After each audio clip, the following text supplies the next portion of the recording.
Assalamualaikum warahmatullahi wabarakatuh. Selamat datang kembali di channel saya dengan Pak Akbar Sesar Prastio di sini. Nah, kali ini kita akan melanjutkan materi kelas 12 mengenai perubahan sosial. Masih sama materinya atau babnya adalah bab perubahan sosial, tapi kita akan masuk ke dalam subbab selanjutnya ya. Oke, kita langsung masuk ke subbab selanjutnya, perubahan sosial, yaitu ini dia. Faktor penyebab perubahan sosial. Nah, silakan kalian buka bukunya. Saya yakin kalian di rumah itu sudah diberikan buku paket ya, kan pernah ngambil ya di oleh perpustakaan, pernah dipinjamkan. Tolong dibuka ya, supaya kita juga bisa sama-sama belajar mengenai perubahan sosial ini, khususnya faktor penyebab perubahan sosial. Nah, faktor penyebab perubahan sosial itu ada dua unsur. Yang pertama atau dua faktor. Yang pertama adalah faktor dari dalam dan dari luar.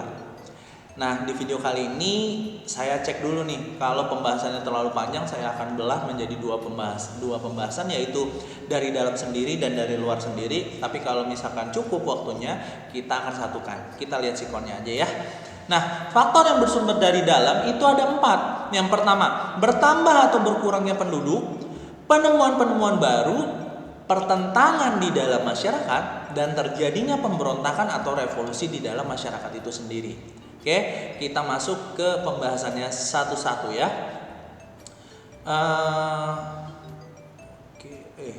Nah, ini dia faktor bertambah atau berkurangnya jumlah penduduk atau populasi di dalam masyarakat ya.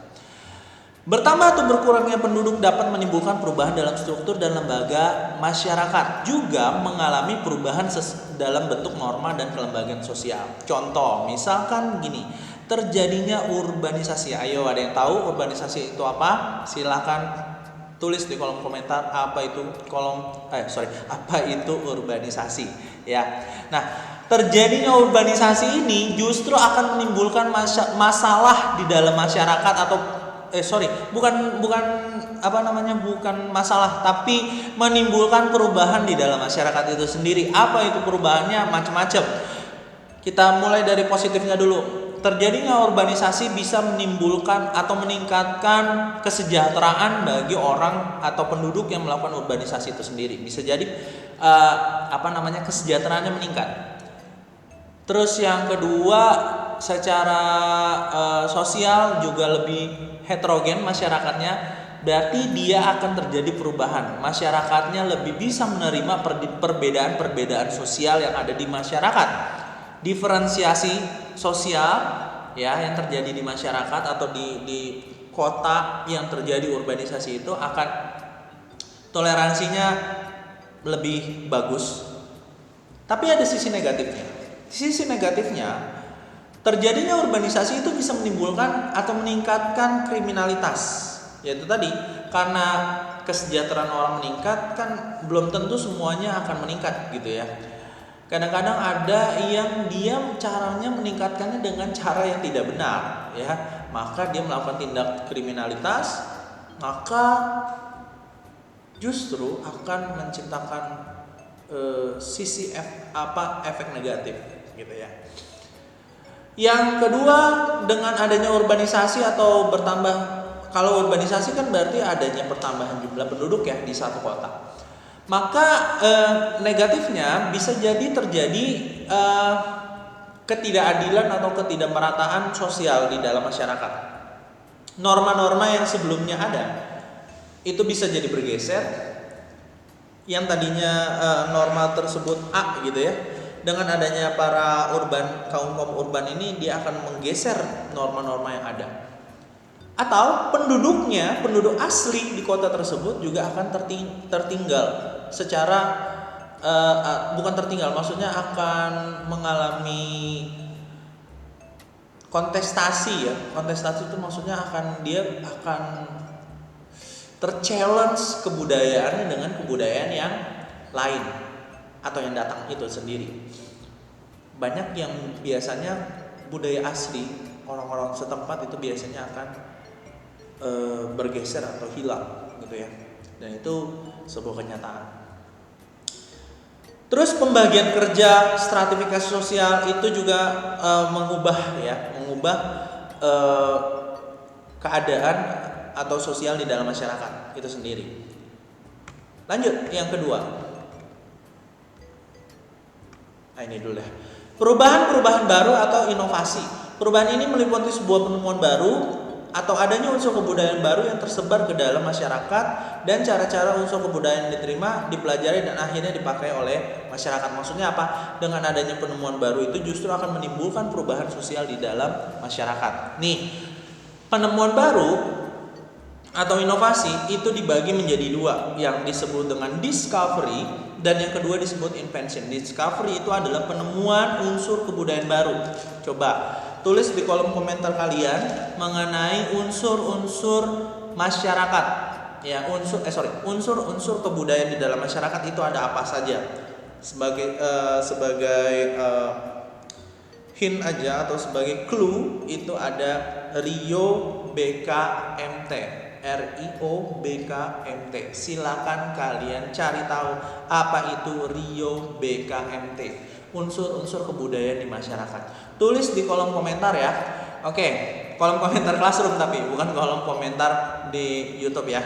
Nah, discovery itu adalah penemuan unsur kebudayaan baru baik berupa alat atau gagasan yang diciptakan oleh seseorang atau individu. Sedangkan invention itu adalah suatu proses di mana masyarakat telah mengakui, menerima, serta menerapkan penemuan baru itu sendiri. Nah, ini ada dua istilah yang kalau di dalam bahasa Inggris diartikan ke Indonesia itu penemuan-penemuan juga artinya. Discovery itu artinya penemuan, invention juga artinya penemuan. Tapi ada bedanya. Discovery itu adalah penemuan yang ditemukan pertama kali.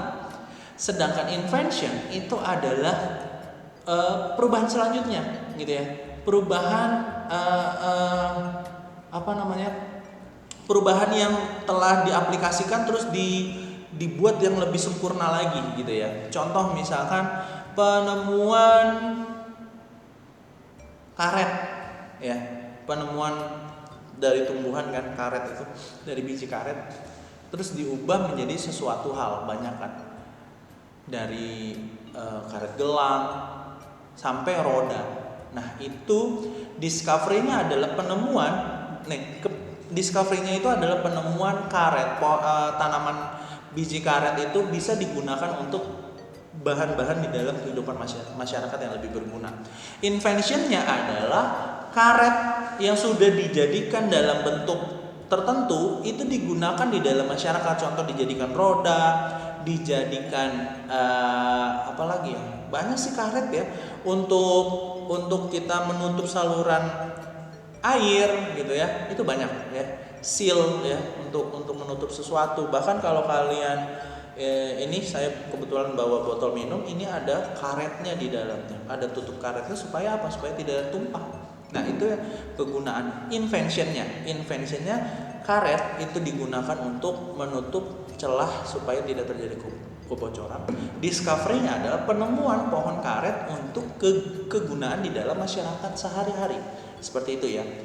Nah, itu yang disebut sebagai inovasi. Nah, inovasi itu akan menimbulkan perubahan sosial. Jelas, apapun yang ditemukan di dalam masyarakat kalau dia berguna, maka dia akan dipakai dan akan digunakan oleh masyarakat, menimbulkan perubahan sosial. Seperti itu ya. Jadi akan menimbulkan perubahan sosial di dalam masyarakat.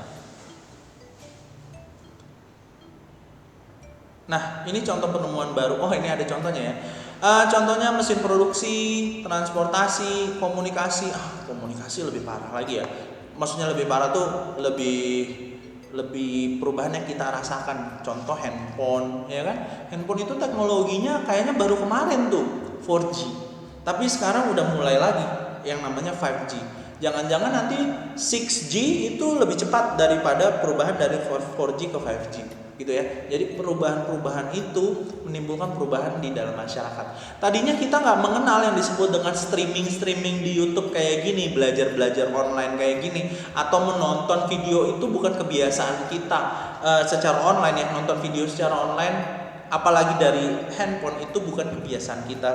Waktu masih pakai 3G, gitu kan. Tapi ketika ada 4G dengan kecepatan internet yang cepat gitu ya, sehingga menonton film itu nggak ngelek ya kan, nggak buffering. Jadinya enak nonton film dengan kualitas yang bagus, itu bisa kapanpun dimanapun dengan menggunakan device yang kecil. Nah gitu ya, bisa dibawa-bawa. Nah itu yang disebut dengan perubahan komunikasi dari sektor komunikasi. Dari farmasi, kedokteran, ya kan, apalagi dalam suasana pandemi ini, perubahan-perubahan dalam bidang farmasi atau inovasi-inovasi dalam bidang farmasi dan kedokteran itu justru akan membantu masyarakat keluar dari pandemi COVID-19 saat ini, gitu ya. Jadi itu yang terjadi di dalam masyarakat kita. Dulu waktu awal-awal pandemi COVID kan itu sangat-sangat luar biasa ya. Maksudnya sangat-sangat luar biasa, menakutkan sekali. Tapi saat ini bukan kita nggak takut ya, tapi kita udah agak lebih tenang dengan ditemukannya vaksin, gitu kan. Dengan ditemukannya vaksin, jadi kita sedikit lebih tenang dalam menghadapi pandemi ini. Waktu awal-awal kita sangat khawatir sekali kan. Wah, bawa hand sanitizer itu benar-benar sesuatu yang wajib. Tapi sekarang kita lebih tenang dengan adanya vaksin, seperti itu. Lanjut, konflik di dalam masyarakat atau pertentangan itu bisa menimbulkan perubahan sosial. Contoh, tahun 98 ya, di Indonesia itu terjadi yang disebut namanya reformasi ya, terjadi reformasi. Perubahan dari tatanan pemerintahan yang cenderung otoriter atau otoritarian ke pemerintahan yang lebih demokratis. Ya, demokratis juga sih sebelumnya, tapi maksudnya represif, maksudnya lebih represif atau lebih otoriter sebelumnya dibandingkan saat ini. Kita sudah lebih bebas dalam berekspresi dan melakukan apapun yang kita suka, apapun yang kita mau, selama kita bertanggung jawab dengan apa yang kita lakukan. Seperti itu ya. Jadi bukan berarti kita bebas sebebas-bebasnya, tapi kita paham, kita ngerti, kita tahu apa yang kita lakukan, dan yang kita lakukan itu akan berdampak bagi masyarakat. Nah, kita harus tahu dampaknya itu seberapa besar dan seberapa pengaruhnya, negatif atau positifnya. Kita harus tahu itu, ya. Oke, lanjutlah. Terlalu bahas politik, terlalu ambigu ya. Jadi kita langsung lanjut saja. Yang keempat, terjadinya revolusi. Nah, ini tadi konflik ya, konflik di dalam masyarakat yang terjadi, dan yang keempat itu terjadinya revolusi.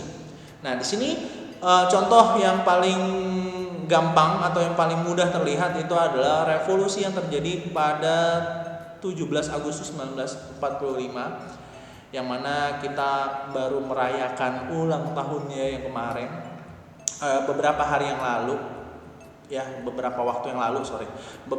yang lalu terjadi, kita rayakan gitu kan. Nah, revolusi yang terjadi pada 17 Agustus 1945 di Indonesia mengubah ya, perubahan dari satu wilayah yang tadinya diduduki oleh negara lain, terus dia memerdekakan diri. Muncullah yang namanya Indonesia. Indonesia menjadi sebuah entitas yang merdeka, sebuah negara. Jadi sebuah negara yang tadinya dia berada di bawah jajahan Belanda. Seperti itu ya. Nah, itu yang disebut sebagai revolusi. Oke? Adakah revolusi yang lain? Silakan tulis di kolom komentar di classroom kalian ya.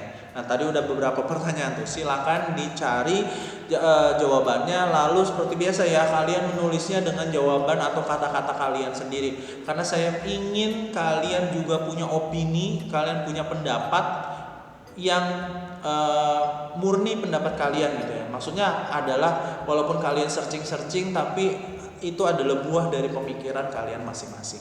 Oke, karena waktunya sudah cukup panjang ya, jadi saya bagi aja deh yang faktor penyebab perubahan sosial dari dalam. Ini videonya. Di pertemuan selanjutnya kita akan membahas tentang faktor penyebab perubahan sosial dari luar. Ya, dari dalam ini udah, dari luar di pertemuan selanjutnya. Oke, saya kira cukup untuk pertemuan kali ini. Semoga bermanfaat. Kalau ada yang dipertanyakan, silakan tanyakan di Japri aja ya. Silakan kalian Japri saja supaya kita lebih intens lagi dalam berinteraksi. Oke, wabillahi taufiq wa hidayah. Wassalamualaikum warahmatullahi wabarakatuh.